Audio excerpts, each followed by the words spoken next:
Constitution is all about good men coming together. This is why Benjamin Franklin made that famous statement about, what do we have? What did we achieve? A republic, if you can keep it. And he realized that we could not keep it unless we had virtuous people in the government to make sure it did not become a tyranny.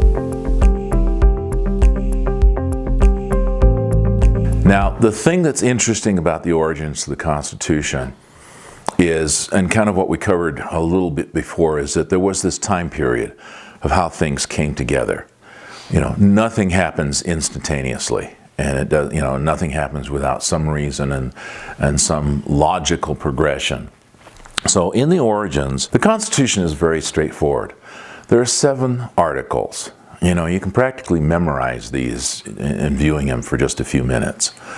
The legislative powers, executive, and judicial powers. The first 3 are basically the balance of power. Okay, and they're very simple. Each of the articles is very straightforward, not a lot of complexity to it. And they did this on purpose. In fact, I can't help but believe that there are probably a lot of members who are very familiar with the Pirate Code who probably looked at this and said, there's a lot of similarities in what we want to do here, because they did want something that wasn't complicated, that was easy for most people to understand. Now, you have to remember at the time, the Constitution didn't exist, and there was no basis for this. And so you're not only creating this country and creating this set of rules, but you're having to educate all the people in the country and have them buy into it. Because it's not going to get ratified unless people understand it, much like in the piracy. Article 4, Citizens' Powers, pretty simple. Article 5, this is a great one we're going to talk in depth at some point in the future. Article 5 is the amending powers. There are 2 groups that can amend the Constitution. Congress, through amendment process, but also the states. The thing we constantly forget is that we are 50 countries. We are 50 sovereign countries. We have come together in a club, which we call a federation, or a covenant, who we talked about. And the reason that state law can supersede federal regulation. Now remember, federal regulation is not the Constitution. Federal regulation or federal rules are the federal rules that apply to the federal government. It goes back to the concept of jurisdiction. The jurisdiction of the federal government, as you will see in the articles, is only on federal lands. Now, it's specific in the Constitution that those federal lands are things like forts, federal buildings, federal holdings, the BLM land, whatever it has. That is the only place that federal law applies, unless there is a catch in a ruling. And a good example of this is money. If the federal government lends or gives to any state certain funds for whatever reason, they will attach with that a caveat. And the caveat is that you will fall under the jurisdiction of that federal rule or federal rulings. So if you're looking at, a lot of the titles and a lot of the other regulations that come along, and a state says, yeah, we'll go along with that, we'll take the money. And as soon as they take the money, they fall under that ruling. And now that federal rule does supersede them. But prior to all of that, a state is a sovereign country. Utah is no different than France or Germany or Russia or China. It's a sovereign nation. We forget that. We always think, the country is the United States. No, the country is not the United States. That's our federation. That's the club. It's just like the UN. The world doesn't say, hey, we're part of the UN, so the UN tells us what to do. No, not so much. So we need to understand that concept, because that's part of this law, this hierarchy. So the amending powers, the states can amend, the state legislatures. Because of that power of sovereignty, then the state is powerful. The state has the ability to control its own borders. and to control itself. Now, we do in the Federation accept that outside of our states, the federal government will control the borders. But if for some reason the federal government doesn't do that, then the states have certain abilities and certain rights, and we'll talk more about that.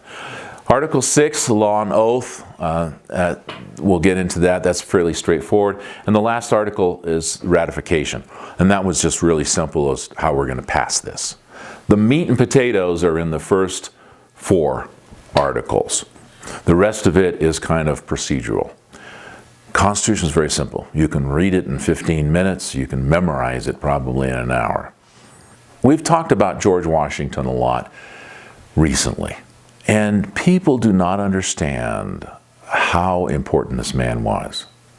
We think, okay, he was the general and, kind of won the war and that kind of stuff. And we know, even in that situation, he was in dire straits for most of the war. It wasn't until the last year or so that things really turned around.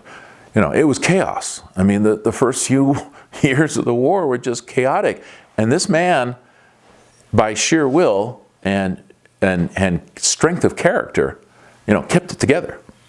If it had not been for George Washington, we would have not won that war. There was just no way. But what we don't realize is that if it hadn't been for George Washington, we wouldn't have a Constitution. There's a reason that all of those men, as well respected as they all were in their individual states, selected George Washington to lead them. And that was no small task. He wrote in May 18th to John Jay. Now, who is John Jay? He was one of 3 individuals that was responsible for writing the Federalist Papers. Now, we talked about the Federalist Papers before. They were essential to passing the Constitution. The Federalist Papers were basically essays written basically by Hamilton, Madison, and Jay under the pseudonym Publius. And they were published in the newspapers in the 1787, 1788, trying to explain to the people what the Constitution is and why it's important. And this is why we turn to the Federalist Papers. The Supreme Court finds them as their source document for any constitutional issue, because these men knew they were a part of the process of writing the Constitution. They knew what each of these things in the Constitution were meaning. These were the arguments that were going on, the debates that were going on, and they were trying to explain in the Federalist Papers what this really meant. So when we talk about things like the Second Amendment, and people say, oh yeah, it's just to go hunting and stuff like that. No, you go to the Federalist Paper, it tells you exactly what the Second Amendment was about and why the Second Amendment was so important. And that's true of every article. So that's who he was. But prior to the Federalist Papers, George Washington writes a letter to John Jay. Now, in this time period, remember, we're under a government that is functioning under the Articles of Confederation. And the Articles of Confederation are kind of a loose group of laws that were put together prior to the Revolution and when the states were just corresponding. And they're not the greatest rules, and it's not the greatest government, but it's functional. But after the Revolutionary War, George Washington is at home, and he says things just aren't working the way they need to. If we're going to become a strong enough power to protect ourselves, we need a better form of government. So he starts writing these letters, and this is kind of the initiation of that process and that procedure. He writes another one to James Madison about a year later. And then from this point, as you see the dates, it starts to form. And this is kind of the genesis. Now, Washington and Hamilton had an interesting relationship. They were never really friends. Hamilton was 20 years younger than George Washington. Hamilton joined Washington during the Revolutionary War. Hamilton was a little bit of a hothead, a little bit ambitious, trying to get ahead in the military, wanted to find a good fight and make a name for himself kind of thing. But Washington saw some good capability in Hamilton, and he made Hamilton his aide-de-camp, basically one of his chief of staff kind of positions. And he worked with Washington quite a bit. Washington became his mentor, and Hamilton was the student. Washington protected Hamilton, because Hamilton, being a little bit of a hothead, and he was brilliant, he was smart, he sort of kind of knew it. So it wasn't great. And he kept getting himself into trouble, because he was not exactly the most outgoing of people. And everyone had a great respect for Washington. So these guys worked together in the war, and never being really friends, but at a professional level, did a lot of good. So after that time period, Hamilton was very much involved. And Hamilton became part of Washington's cabinet when he became president. But you see the strength. What I'm showing here is that all of these people were coming together 10 years prior to the Constitution. They were getting to know each other, and they were learning about what was happening in the country and what they needed to do. So if you put this in perspective, Revolutionary War went on for about 9 years. Now think about that. Vietnam War was about the same length. Okay? And that war was thousands of miles away. This war was in their backyard. That's a long time. It's a long time to be running around the country and fighting and, retreating and fighting and retreating and fighting and retreating. The Articles of Confederation, ratified in 1781. At that point in time, the Revolutionary War was starting to turn a little bit, and things were getting a little bit better. So we had the ability to put our first government. So this is where we had our first presidents in that time period. But you notice then there's a few years that we have a gap. And this is the time period where Washington went back home, and we started to see that this government wasn't quite functioning right. And the states weren't coalescing the way they needed to. And this is where Washington said, we need to do something different. And this is where the Constitution started to come together. The preamble. Now, we've probably all memorized the preamble. But what is a preamble? The preamble basically is the thesis statement of what you're trying to achieve. It expresses really, why are we doing this? This is the why question.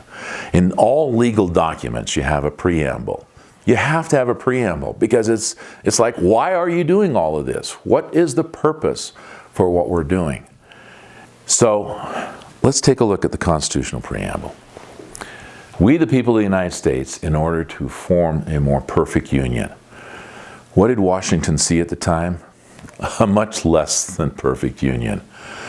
So this is an important concept of what he was trying to do. Establish justice, ensure domestic tranquility, provide for the common defense, promote the general welfare, and general welfare does not mean food stamps, much as many people think, and secure the blessings of liberty. It's very simple, very straightforward. We need to come back to this many times to help people to understand why it is we have a Constitution. What's the strength of what our Constitution is? Blessings of liberty to ourselves, our posterity, and do ordain and establish this Constitution for the United States of America. This is why we have a Constitution. This is why all these articles were written, because what was happening at the time didn't fulfill these statements, these needs. This is the crux of it, and we see this in Scripture and many other times. Good men of virtue tend to work cooperatively to achieve worthy goals, while evil men use fear to usurp power and singly dominate. This is why the Constitution came together. Going back to the piracy, the pirate code, it was the same situation they saw on those British and Spanish galleons and men of war. You had a single dominant tyrant versus the capability of good men coming together. And the Constitution is all about good men coming together. This is why Benjamin Franklin made that famous statement about, what do we have? What did we achieve? A republic, if you can keep it. And he realized that we could not keep it unless we had virtuous people in the government to make sure it did not become a tyranny. And that's what's important about the origins and the meaning of what our Constitution is.